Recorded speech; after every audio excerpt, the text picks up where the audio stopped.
Bourema Salouka, bonjour. Bonjour, monsieur Alale. Dans leur rapport de lundi, les membres de la cellule de riposte au corona ont recommandé le confinement total de Ouaga et Bobo Dioulasso. C'est également le souhait de plusieurs spécialistes. Vous, quel est votre avis? Comme avis à donner là-dessus, je pense que si gère cet amendement au niveau de notre pays, on arrive à c'est des simples citoyens comme nous autres. Pensions que peut-être le moyen pourra nous permettre de contrôler la propagation de ce virus. À quoi pourrait bien ressembler le confinement de Ouaga et Bobo selon vous? Ah non, ça moi je ne peux pas donner là-dessus, je n'en ai pas de spécialité.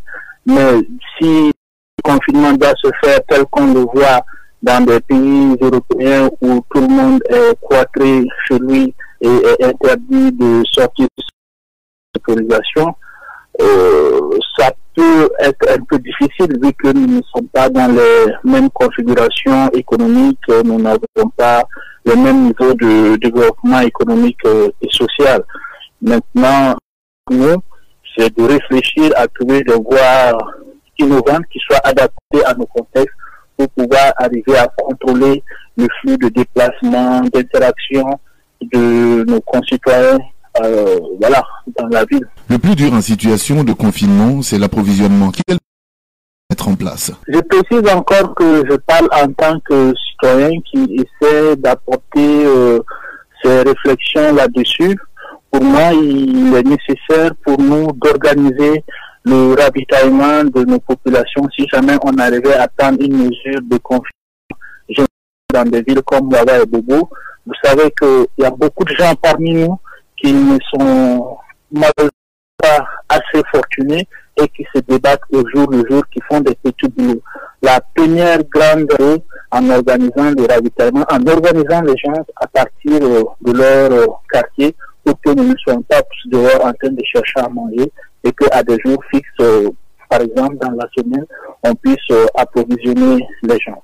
Le schéma est quelque peu complexe. À quelle structure confier sa mise en œuvre ou faut-il encore un haut conseil du confinement? Ah non, nous n'allons pas continuer à passer toutes les idées et mettre ensemble le dispositif qui permettent de travailler en mettant en avant sur cette question de confinement, de ravitaillement, en créant des couloirs d'approvisionnement dans nos cités avec les forces de défense et de sécurité qui peuvent, à mon avis, bien faire ce travail, bien sûr qu'ils soient aidés par des services techniques comme ceux de l'action sociale et ceux de la santé, parce que la santé aussi est un aspect important de cette question.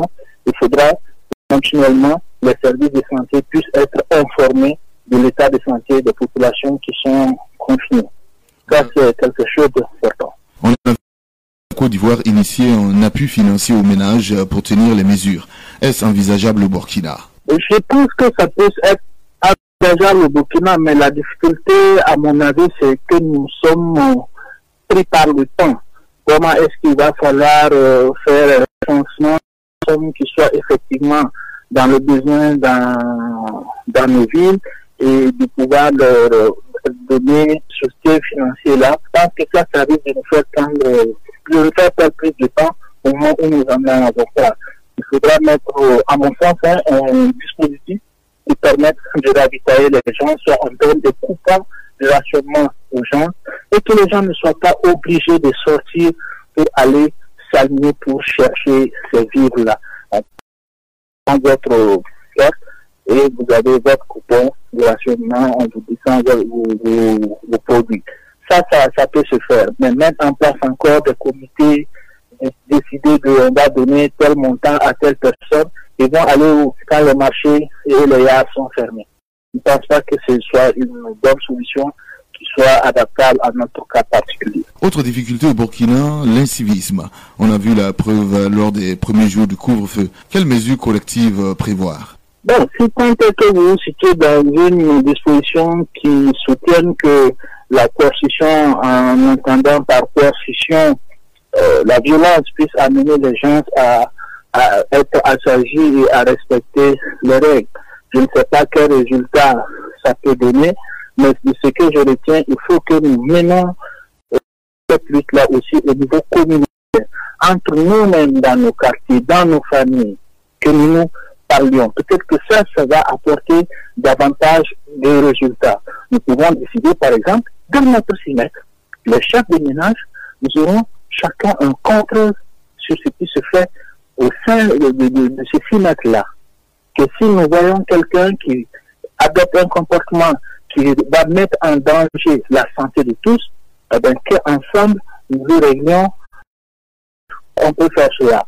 Et sur le ravitaillement aussi, qu'il faudra donner à manger et à boire aux gens, là aussi, il faudra avoir des règles qui soient strictes. Par exemple, quelqu'un qui détournerait des vivres à des populations, mais cette personne doit être récupérée par la justice et sanctionnée à la hauteur de son forfait. Mais encore, il nous reste d'autres canaux par la sensibilisation, par l'éducation, que l'on se parle entre nous pour arriver à bout de ce jeu. Boulama Saluka, merci.